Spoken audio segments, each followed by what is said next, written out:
ওই বিশ্ব জুড়ে ঘুরে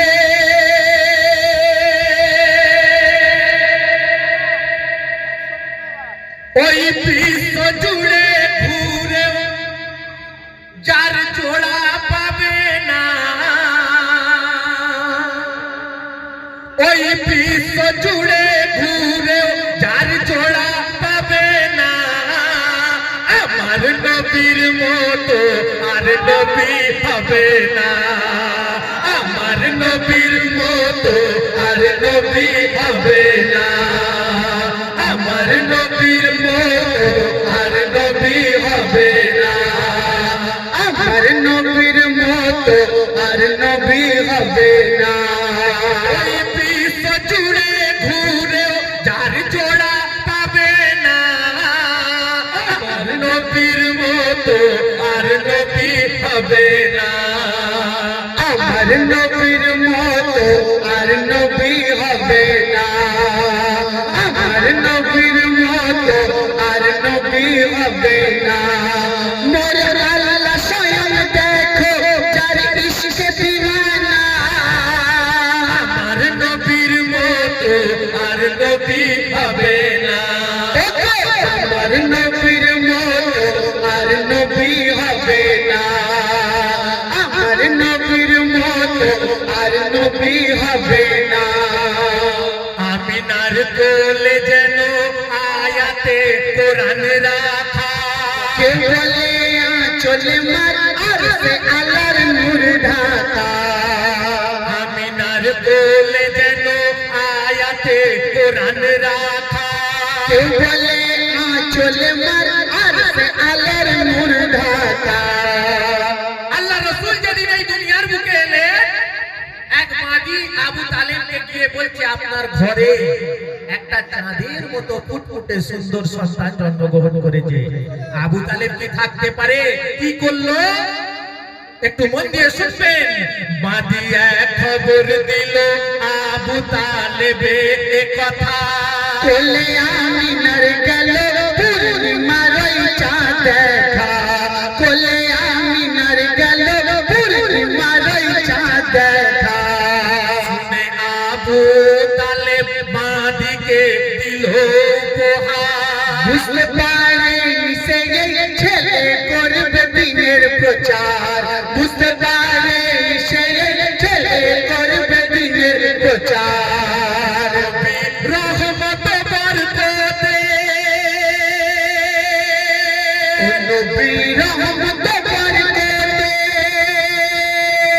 নবী রহমত বরকতে ভরা খাজানা নবীর মতো আর নবী হবে না আমার নবীর মতো আর নবী হবে না আমার নবীর মতো আর নবী হবে না আপনারা তো নবীর আশিক আছেন একবার আমাদের সঙ্গে বলুন আমার নবীর মতো আর নবী হবে না আমার নবীর মতো আর নবী হবে না আমার নবীর মতো আর নবী হবে না মাশাআল্লাহ সব জায়গায় যাই প্রথমে কি লজ্জা করে যেন মানে নতুন বউ দেখতে এসেছে কিন্তু আপনারা একটা লজ্জা না করে নবীর আশিক হয়ে জোরে জোরে বলেছেন যদি সবাই মিলে বলে তাহলে আরো জোরে বলবে এই মুরব্বি ঠিক বলেছি তো একবার হোক আমার নবীর মতো এদিকটাই ভালো যেন বলছে এদিকে স্পিকার কেটে গেছে এদিক দিয়ে আওয়াজ আসেনি সবাই মিলে একবার জোরে বলুন আমার নবীর মতো আমার নবীর মতো আর নবী হবে না কিছু লোক ভাবছে আরে বাবা আমি 12টা জর্দাওয়ালা পান খাই আবার না পেলে দুটো বিমল একটা শান্তি খাই আমি কি তোমাদের মতো অত জোরে বলতে পারবো আরে নাই পারেন একবার ডান হাত তুলেই বলেন আমার নবীর মতো আর নবী হবে না আল্লাহ গো আজকের এই ঠান্ডা সময় এই কোনে ঠান্ডায় আল্লাহ মাঠে বসে আল্লাহ যারা যারা আমার নবীর মতো আর নবী হবে না বলল আল্লাহ আল্লাহ তাদের আমল নামা আল্লাহ ভারী করে দাও আমিন আমিন কিছু লোক ভাবছে দোয়া করতে আমি বলিনি আরেকবার বলো আবার দোয়া হবে আমার নবীর মতো আর নবী আমার নবীর মতো আর নবী হবে না মতো আর নবী হবে না। ইলমের শহর নবী আলী যে তার দরওয়াজা, তাই নাম আলী নিলে ঈমান হয়ে যায় তাজা। তাই নাম আলীর নিলে ঈমান হয়ে যায় তাজা, তাই নাম আলীর নিলে ঈমান হয়ে যায় তাজা। মুমিন হয়েছো যখন, মুমিন হয়েছো যখন লুটে নাও কলমার মজা। সিরাতাল মুস্তাকিমের পথ যে সরল সোজা, সিরাতাল মুস্তাকিমের পথ যে সরল সোজা। প্রেম ত্যাগের নিশানি নাওয়াসা হুসেন হাসান, নবী আমার হলেন কথা কওয়া এক কোরআন, নবী আমার হলেন কথা কওয়া এক কোরআন। সারা পাঞ্জাতনে মানে, যারা যারা পাঞ্জাতন মানেন ডান হাত তোলেন দেখি। বাহ, সুবহানাল্লাহ, সবাই পাঞ্জাতনের আশিক আছে। তাহলে বলি, যারা পাঞ্জাতনে মানে, ও যারা পাঞ্জাতনে পাঞ্জাতনে পাঞ্জাতনে মানে,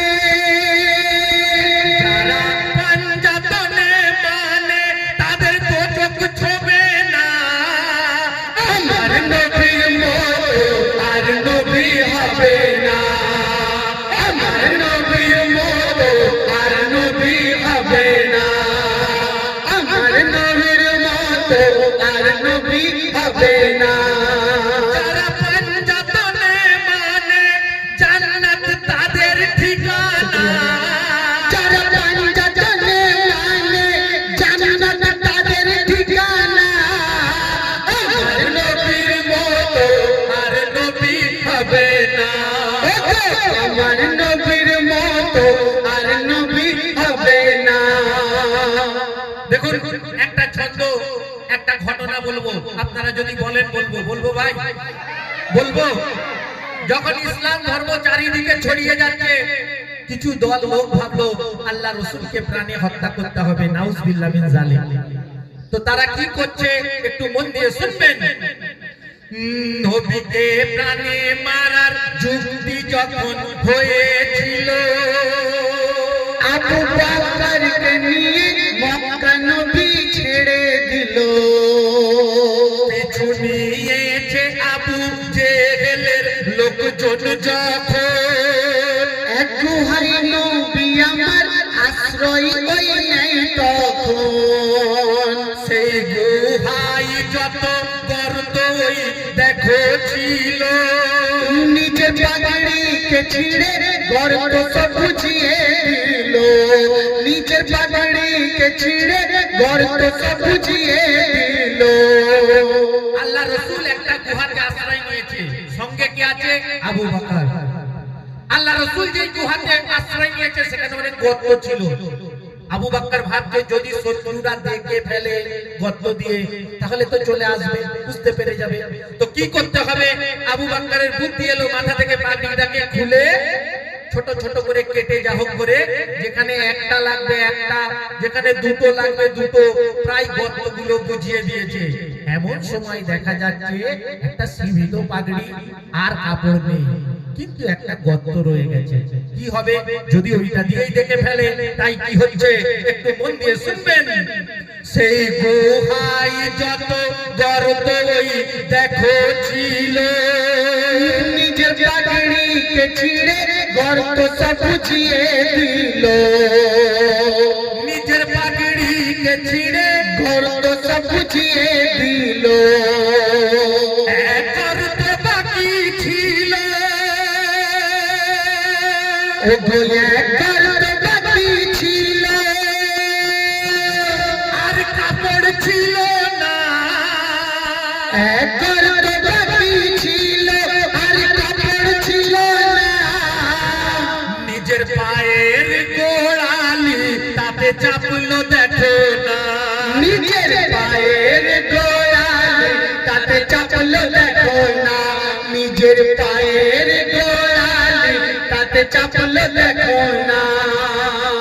হাই কি খোদার খেলা, যে গর্তেতে গোড়ালি সেই গর্তে একটা সাপ ছিল। তো সেই সাপ একবার নয় দুবার নয় 7 বার চেষ্টা করেছে বেরোনোর, বাধা কি গোড়ালি। 8 বারের মাথায় যখন পারেনে ছবল মেরেছে। কি ঘটনা ঘটছে একটু মন দিয়ে শুনবেন। সেই গর্তেতে এক সাপ ছিল নবীর প্রেমী, নবীকে দেখার চাহত দিলে তার ছিল অধিক। যতবার চেষ্টা করে বের হতে সে না পারে, যতবার চেষ্টা করে বের হতে সে না পারে। আবু বাকারের তাই পায়ে সে ছবল মারে, আবু বাকারের তাই পায়ে সে ছবল মারে, আবু বাকারের তাই পায়ে সে ছবল মারে। ভাবুন সাপের বিষের যন্ত্রণা কত কষ্টকর, কত কষ্ট হচ্ছে আবু বাকারের। 2-3 বার যখন ছবল মেরেছে আর থাকতে পারছে না, তখন কি ঘটনা ঘটছে একটু মন দিয়ে শুনবেন। চোখের 2 ফোঁটা পানি যতবার চেষ্টা করে, অনেকবার চেষ্টা করছে কিন্তু কোনোভাবেই সাপ বেরোতে পারছে না। যতবার চেষ্টা করে বের হতে সে না পারে।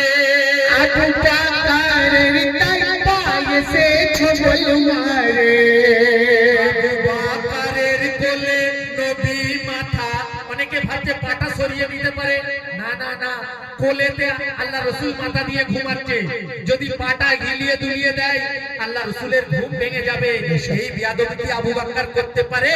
তাই কি ঘটনা ঘটছে, আবু বকরের কোলে নবী মাথা রেখে ঘুমায়। চোখের 2 ফোঁটা পানি পড়তে নবীজির ঘুম ভেঙে যায়।